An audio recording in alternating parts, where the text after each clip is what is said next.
అంతమంది చూడవలే అయ్యే సౌభాగ్యములని గతంలో నానుడి. జగన్మోహన్ రెడ్డి గారు మాజీ ముఖ్యమంత్రి అయిపోయిన తర్వాత అధికారంలో ఉన్నప్పుడు ఆయన చేసినటువంటి లీలలు అవినీతి ఒక్కటొక్కటిగా వెలుగు చూస్తున్నాయి.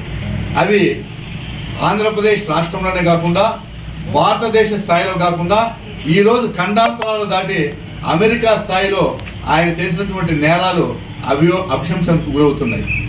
ఆనాడు కరెంట్ పర్చేజ్ విషయంలో పవర్ పర్చేజ్ అగ్రిమెంట్లు రద్దు చేయొద్దని చెప్పి ఆనాటి ప్రతిపక్ష నేత చంద్రబాబు నాయుడు గారు ఎంత చెప్పినా వినకుండా ఆయన ఏకపక్షంగా పీపీఏలను రద్దు చేశాడు. అందులో మతలబు ఏమిటి అని నిన్న మొన్న వార్తలు చూస్తూ ఉంటే అర్థమవుతా ఉంది. అదానీ గారు ఆగమేఘాల మీద ఢిల్లీ నుండి వచ్చి జగన్మోహన్ రెడ్డి గారితో సమావేశమై అక్కడ 1750 కోట్ల ముడుపులు తీసుకుని కరెంట్ పర్చేజ్ను భవిష్యత్తును తాకట్టు పెట్టి ఆంధ్రప్రదేశ్ ప్రజల మీద కరెంటు ఛార్జీలు విపరీతంగా పెంచాడు. పక్క రాష్ట్రాల్లో సెకి ₹1.90 యూనిట్ అక్కడ అగ్రిమెంట్ చేసుకుంటే ఆంధ్రప్రదేశ్ విషయాలకు వచ్చేకి ₹3.40 చేసుకున్నారు.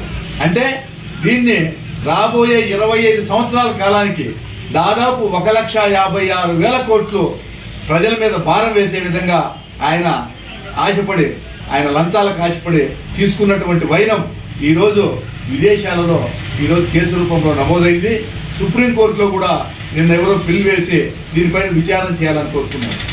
ఆంధ్రప్రదేశ్కు ఉన్నటువంటి ఖ్యాతి ఘనతను ఆయన ఈ రకంగా ఖండాంతరాలకు వ్యాపింపజేశాడు. ఎప్పుడైతే ఒక ఇమేజ్ ఆంధ్రప్రదేశ్ పోగొట్టాడో మనకు రావాల్సినటువంటి పెట్టుబడులు ఈ రాష్ట్రానికి రాకుండా ఉద్యోగ ఉపాధి అవకాశాలు లేకుండా ఆంధ్రప్రదేశ్ను చీకట్లేకి నెట్టేసినటువంటి ఘనత జగన్మోహన్ రెడ్డి. ఈ విషయాలన్నీ గమనించి ప్రజలందరూ ఈరోజు పెట్టుబడులు ఏ విధంగా వస్తున్నాయి, చంద్రబాబు నాయుడు ముఖ్యమంత్రి అయిన తర్వాత ఆనాడు ఏ విధంగా ప్రజలను దోపిడీ చేశారో ఆలోచించాల్సిందిగా కోరుతున్నాం.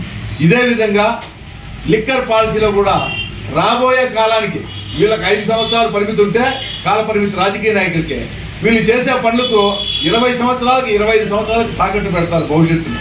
ఈ విధంగా భవిష్యత్ తరాలను కూడా తాకట్టు పెట్టినటువంటి ఘనత, పాతాళానికి తొక్కినటువంటి ఘనత జగన్మోహన్ రెడ్డి గారిది అని చెప్పి ఈ సందర్భంగా తెలియజేస్తూ విషయాలన్నింటినీ కూడా ప్రజలు క్షుణ్ణంగా గమనించి ప్రగతి పథంలో ముందుకు నడిపిస్తున్నటువంటి చంద్రబాబు నాయుడు గారి నాయకత్వాన్ని, పవన్ కళ్యాణ్ గారి బీజేపీ కూటమి నాయకత్వాన్ని బలపరచాల్సిందిగా మరోసారి విజ్ఞప్తి చేస్తున్నారు.